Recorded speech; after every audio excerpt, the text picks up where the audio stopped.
Baik, jumpa lagi dengan saya Review Channel. Pada kesempatan kali ini, saya akan melakukan tes dan riset perbandingan dua buah kabel yang memiliki ampere berbeda untuk charging ke ponsel Samsung Superfast Charging 2.0 45 Watt. Nah, ini ada dari brand Vivant yang support 240 Watt. Kalau di ampere kan ini 5 ampere.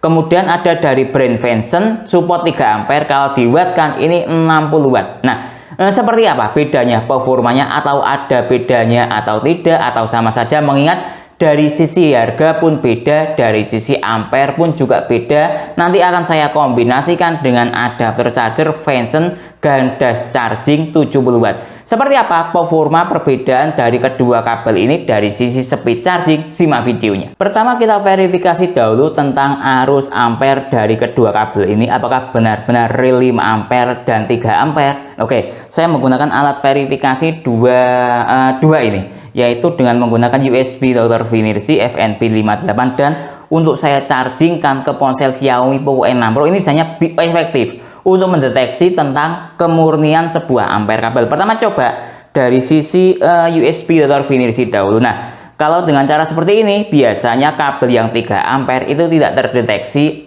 struktur ampernya karena dia tidak dilengkapi chip e-marker. Nah, chip e-marker itu fungsinya untuk mengetahui spesifikasi sebuah kabel berapa ampere. Nah, seperti itu. Tapi yang 3 ampere tidak bisa diketahui, sekali lagi, karena dia tidak dilengkapi dengan chip e-marker. Kira-kira seperti itu. Oke.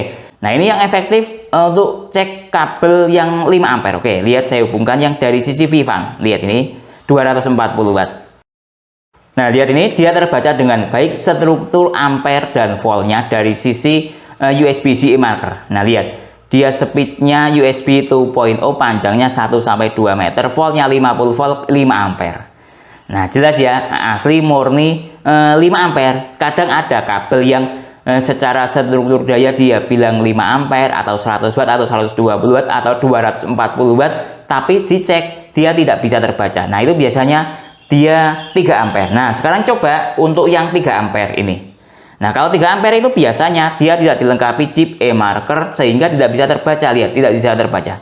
Bukan kok kabelnya jelek, memang chip e-marker itu diciptakan untuk kabel yang minimal arusnya 5 ampere, sedangkan 3 ampere tidak dilengkapi chip e-marker. Ada chipnya, tapi tidak chip e-marker. Kira-kira seperti itu. Mohon dikoreksi bila salah. Nah, kalau dicek seperti ini tidak bisa terbaca, solusinya saya tes langsung ke ponsel ini, ke ponsel Xiaomi gitu loh ya. Kalau ke ponsel Xiaomi ini itu dia akan membaca yaitu arus ampere dikali volt. Nah, Xiaomi ini 11 volt dikali ampere. Nanti lihat ini ya. Nah, ini 3 ampere dikali 11 volt. Nah, lihat ini saya hubungkan. Coba saya menggunakan USB Dr. Finersi ini. Oh, maksud saya USB Dr. Cosi ini. Nah, lihat ini ya, saya hubungkan. Nah, oke, sudah saya hubungkan. Kita lihat. Kita tunggu sebentar. Nah, lihat Mi Turbo Charging. Nah, Mi Turbo Charging itu kalau dibuat struktur daya namanya Xiaomi Turbo Charging 33 Watt. Kalau yang Xiaomi Turbo Charging 55 Watt ya berarti dia 5 ampere. Kalau 33 Watt ya berarti 3 ampere. Ini Mi Turbo Charging 33 Watt. Oke, kita lihat dari sisi struktur daya. Nah, lihat ini. Dia menyentuh di 2,7 ampere. Ini masuk dalam kategori 3 ampere. Nah, lihat ya, jelas. Jadi sudah terverifikasi. Nah, lihat menyentuh 3 ampere. Nah, ini struktur daya Xiaomi Turbo Charging 33 Watt yang menggunakan kabel seminimal itu 3 ampere. Nah, terlihat jelas. Oke, coba kita bandingkan dengan verifikasi yang ada di Vivant. Misalnya tadi yang 5 ampere. Nah, nanti dia akan terbaca Xiaomi Turbo Charging 55 Watt karena dia 5 ampere dikali 11 volt. Nah, itu enaknya kita mencari atau menggunakan alat tes Xiaomi Turbo Charging seperti itu. Ini ponselnya Xiaomi Turbo Charging 67 Watt ya. Lihat ini saya hubungkan. Ini pakai kabel Vivant. Nah, lihat ini, kita tunggu sebentar. Nah, 55 Watt. 5 ampere dikali 11 volt sama dengan Xiaomi Turbo Charging 55 Watt. Nah, seperti itu cara memverifikasi sebuah kabel yang arusnya benar-benar murni 5 ampere dan 3 ampere. Nah, kalau pengen lihat struktur dayanya, dia akan naik mendekati 55 Watt. Kadang tidak 55 Watt maksimal ya, tapi mendekati. Nah, kira-kira lihat. Dia sudah jalan di atas 4,3 ampere. Nah, lihat ini. 4,6 ampere. Nah, kabel itu kita membacanya dari sisi ampere ya, jangan buat. Nah, lihat sebentar. Saya rubah strukturnya. Nah, lihat ini. Ampernya tadi dia maksimal mencapai ini 4,6 ampere. Nah, sudah terverifikasi memang murni Vivan kabelnya ini mencapai hingga 5 ampere. Kemudian kita lihat dari sisi struktur volt dan ampere dari kedua kabel ini. Nah, ini saya menggunakan sistem PD trigger untuk melihatnya dengan bantuan adapter charger dari brand Note X yang support daya 140 watt. Oke, mulai dari sisi adapter charger Vivan dahulu ya. Nah, lihat ini. Saya menghubungkannya lewat port yang outputnya tertinggi. Nah, 140 watt ya. Oke. Saya tata dahulu ini dengan menggunakan USB Dr. Vinirsi. Nah, seperti ini. Kemudian saya masuk ke PD trigger. Bukan di sini, tapi di sini. Nah, lihat ini ya, PD trigger yang sebelah sini. Nah, oke. Ini Vivan yang 240 watt atau 5 ampere. Kita tunggu sebentar, ini masih loading. Nah, ini kemampuan struktur daya. Nah, selain dari kabel ini sendiri juga dipengaruhi oleh adapter chargernya, karena adapter charger yang saya gunakan 140 watt, dia pasti mengikuti yang paling kecil, karena kan yang kecil adapter chargernya 140 watt, sedangkan kabelnya 250 watt, jadi yang paling kecil dia yang ditampilkan. Lihat ini, sehingga 140 watt mengikuti adapter charger. Lihat ini kemampuan voltase dan ampere dari kabel Vivan ini. Ini struktur dari sebuah kabel 5 ampere atau 250 watt atau 240 watt. Lihat, dia support 5 ampere sampai 20 maksud saya support 5 volt sampai 21 volt, 28 volt. Ini paling tinggi. Nah, lihat ya. Nah, ini 28 dikali 5. Nah, silakan dikalikan sendiri ya hasilnya berapa watt. Nah, ini.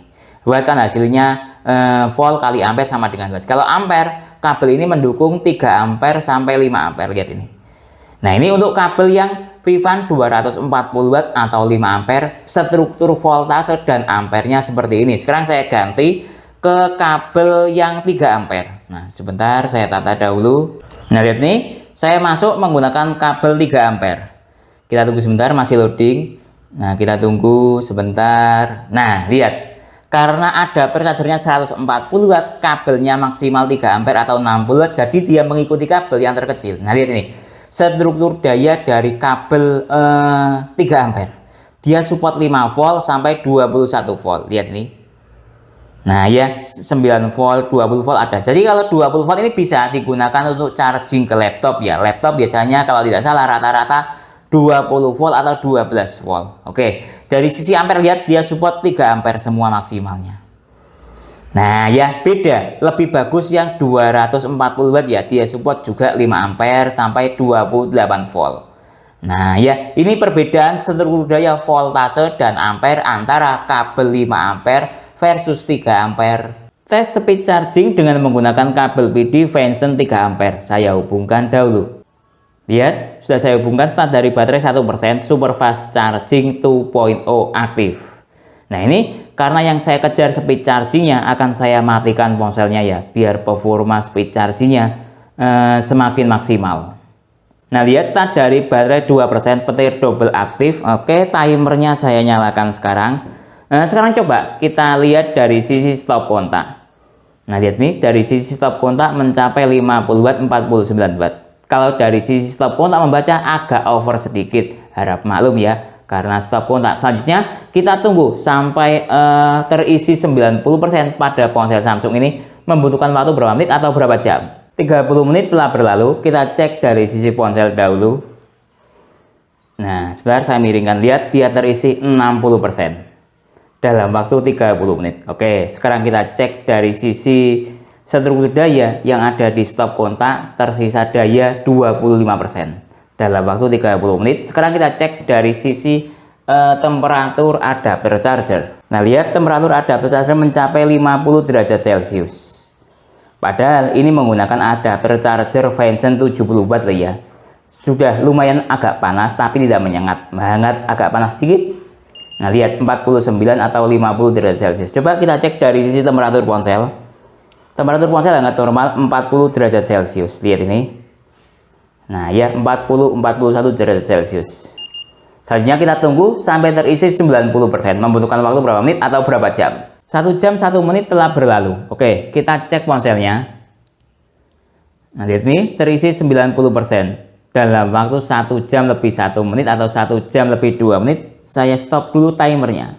Lihat, sudah saya hubungkan Samsung Super Fast Charging 2.0 aktif start dari baterai 2%. Ini saya buat mode ponsel mati ya, biar performanya semakin bagus. Nah, lihat ini saya matikan. Nah, karena yang saya lihat dari sisi speed chargingnya.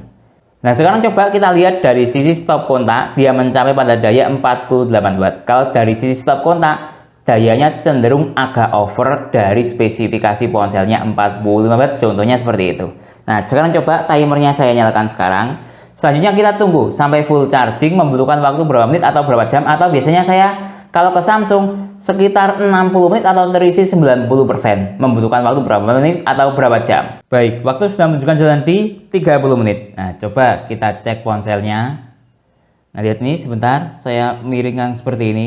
Terisi 66%. Nah, 67% ya dalam waktu 30 menit. Oke, sekarang coba kita cek dari sisi stop kontak. Tersisa daya 24 watt. Padahal pertama kali colok tadi sekitar di 48 atau 49 watt ya dari sisi stop kontak membaca. Sekarang kita cek dari sisi temperatur adapter charger. Nah, lihat temperatur adapter charger mencapai di 50 derajat Celcius. Nah, lihat ini hangat, agak panas sedikit tapi tidak panas menyengat. Oke, coba kita cek dari sisi temperatur ponsel. Dia mencapai pada temperatur sekitar di 40 derajat Celcius. Nah, lihat ini kategorinya hangat normal ya, tidak panas menyengat. Oke, selanjutnya kita tunggu sampai full charging atau 90%. Membutuhkan waktu berapa menit atau berapa jam. Baik, waktu sudah menunjukkan jalan di 56 menit. Oke, kita cek ponselnya. Nah, sebentar saya perjelas seperti ini. Nah, lihat ini ya, terisi 90% dalam waktu 56 menit. Nah, sekarang coba kita cek dari sisi stop kontak. Timernya saya matikan atau saya stop. Stop kontaknya tersisa daya 6 watt. Baik, jadi kesimpulannya perbandingan kabel 3 ampere dan 5 ampere ini dari brand Venson versus Vivan untuk charging ke ponsel Samsung Super Fast Charging 2.0 45 watt. Dalam hal ini ke ponsel Galaxy A36. Berdasarkan tes tidak terlalu beda jauh kok ya. Ketika menggunakan kabel Vivan, dia speed chargingnya dari persentase baterai lowbat hingga terisi penuh hanya membutuhkan waktu 56 menit. Nah, sedangkan menggunakan kabel dari brand Venson ini yang support 3 ampere, dari persentase baterai lowbat hingga terisi penuh hanya membutuhkan waktu 1 jam lebih 1 menit atau 1 jam lebih 2 menit. Jadi cuma ada selisih sekitar 5 menit sampai 6 menit perbandingannya, 11-12 lah ya speed chargingnya. Mungkin dari sisi harga lebih murah Venson, sehingga bisa dijadikan alternatif buat teman-teman yang ingin mencari kabel murah tapi speed chargingnya tidak jauh beda dengan menggunakan kabel seperti Vivan atau lainnya yang support 5 ampere. Biasanya yang 5 ampere pasti lebih mahal daripada 3 ampere. Mungkin itu ya yang bisa saya jelaskan dalam tes perbandingan kabel 3 ampere versus 5 ampere untuk charging ke ponsel Samsung Super Fast Charging 2.0 45 watt. Kalau teman-teman ada pertanyaan atau usulan lain yang sekiranya belum saya jelaskan dalam tes video ini, silahkan menulis di kolom komentar. Kalau teman-teman untuk membeli kabel 3 ampere ataupun 5 ampere ataupun alat tes lainnya dalam video ini, link pembelian ada di deskripsi. Saya Didin, undur diri dulu. Sampai jumpa pada video berikutnya. Terima kasih.